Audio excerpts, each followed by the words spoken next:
Have you ever been frustrated by the fact that AI is so good at some things and so ridiculously bad at what seems to be like a simple task?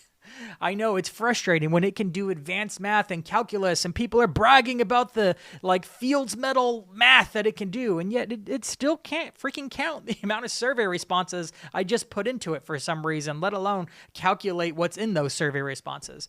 If you've ever been frustrated about that, that's what I want to make this episode about. Not only why it's happening, what's causing it, but what to do about it and how you can leverage it to get the most out of it this year as an AI-driven marketer. Welcome back to the show. My name's Dan Sanchez. My friends call me Danchez. And today I want to help relieve some of that frustration because we've all been caught into it. And I want to talk about the paradox that's at the root, that's at the center of this thing that's causing so much frustration when it comes to working with AI that makes it just seem so dumb yet so smart sometimes. And it's a term they're calling Moravec's paradox. Yes, Moravec's paradox. So I'm going to jump into a deck real quick to give an illustration of what's going on. And if you're following along in an audio podcast, just know that I'm going to be spelling out in detail all the visuals that are coming along the way. So Moravec's paradox is a concept to explain why some simple things are actually incredibly advanced for AI and why advanced things are actually simple for AI. The way we look at it is intelligence is linear, right? It's like this bright shining orb. If you can't see it, I have like this basic ball of light that kind of dissipates the farther it gets out on the deck. In the middle, I have the word intelligence. We think about intelligence this way. So if you can gradually learn how to do math, you might learn how to count first and then work your way to something like advanced math, right? I know, big steps for a lot of small baby steps in between those things. And it's reasonable to think like, well, if I could do advanced math out on the fringe of the intelligence, right? Because I put it right here on like the edge of where it's the light is dissipating, then counting is towards the center. Like I should be able to get that. It's kind of counterintuitive that AI can be fantastic at advanced math and algebra and calculus, but really struggle with something basic like counting. Yet we find that over and over the place. So if I want to adjust this graphic, I actually changed it to look more like this blob right here, where it looks like an ink splat on a piece of paper, right? And I have intelligence in the middle again, and the one drop of the ink splat that's way out there, advanced math sits on that. And then one of the gaps that are in between the splatters, that the ink isn't covering is the word count. Because that's how it is with AI. It has all these gaps in its knowledge, and it seems to shoot way out there on these advanced topics, yet struggles to do some of the more basic things. And it does this in multiple ways in lots of different places. Like it can make photorealistic images, yet it struggles to have the right amount of fingers. Like how can it be photorealistic with the face and the hair and the backdrop, and yet that person's got 6 fingers? How is that possible? Well, I'm not going to break down like the tech and the science. You can go and just do a search for Moravec's paradox on YouTube, and you will have some great explainers breaking out the details. I find that knowing the intricacies of why it happens is much less important to marketers than the fact that it happens, and it's happening all over the place. For marketers, what you really have to pay attention to is where it's happening and how it's happening. For example, reasoning was something that AI struggled with just recently, right? Until September came around where OpenAI launched its O1 reasoning model, reasoning was tough. You had to essentially do the reasoning for AI.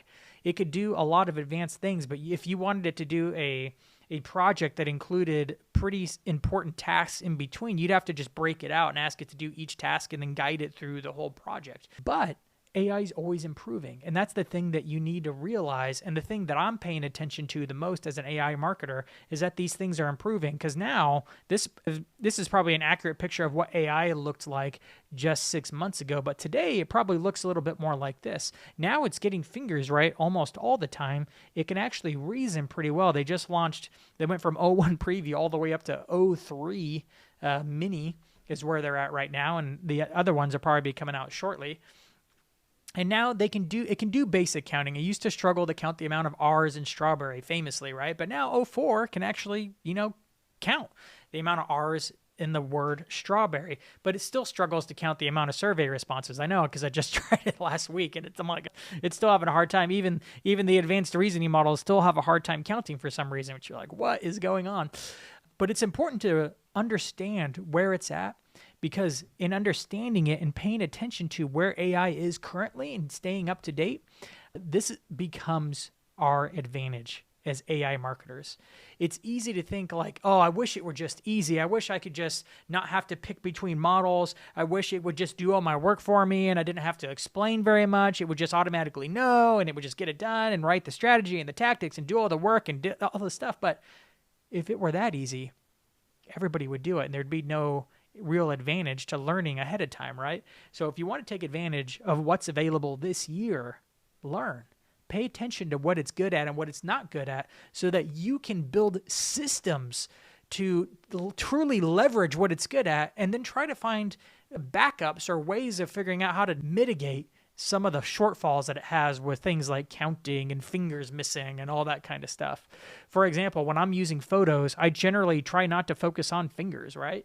And everybody knows like how bad AI video is. So I tend not to use video. And if I do, I use it really lightly and subtly in a backdrop of a video in a really small way, right? So I try to mitigate it and use it sparingly. If I need it to count, I might ask it to use a math kind of calculator or a computer in order to calculate the equation, in order to count the things, or I might have it insert things into Excel and then count them that way before actually doing the math that it needs to do in order to analyze the report. So while Moravec's paradox is something that still throws a freaking stick in the bike wheel of all of us marketers trying to get stuff done, right now, you can use it to your advantage by understanding it and learning how to leverage AI where others are going to miss it because they can't get over the fact that AI can't count. They're also never going to be able to take advantage of the fact that it can do advanced math and do some of the other things that it can do.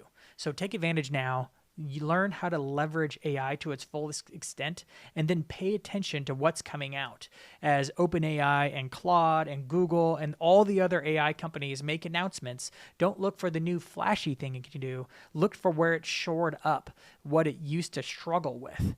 And then make your plans accordingly. Address your systems and your tactics and your strategies in order to accommodate for the new improvements. Sure, maybe the fancy things it can do on the edge, but most of the time, I'm looking for what are the simple things that it can now do that's actually quite advanced for AI to be able to do, because that's going to make more gains in our daily lives, in our workflows. Thank you for following along in this quick tutorial on how to take advantage of Moravec's paradox. If you want to level up your AI game, I highly recommend joining me in San Diego on March 30th for the Social Media Marketing World Conference. I will actually be speaking and hosting a AMA with Michael Stelzner live at the event, and there will be a whole ticket lineup just for AI marketers. I swear this is the best AI conference out there right now, even though it's called the Social Media Marketing World Conference.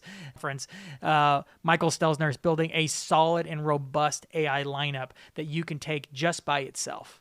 So come join me in San Diego on March 30th.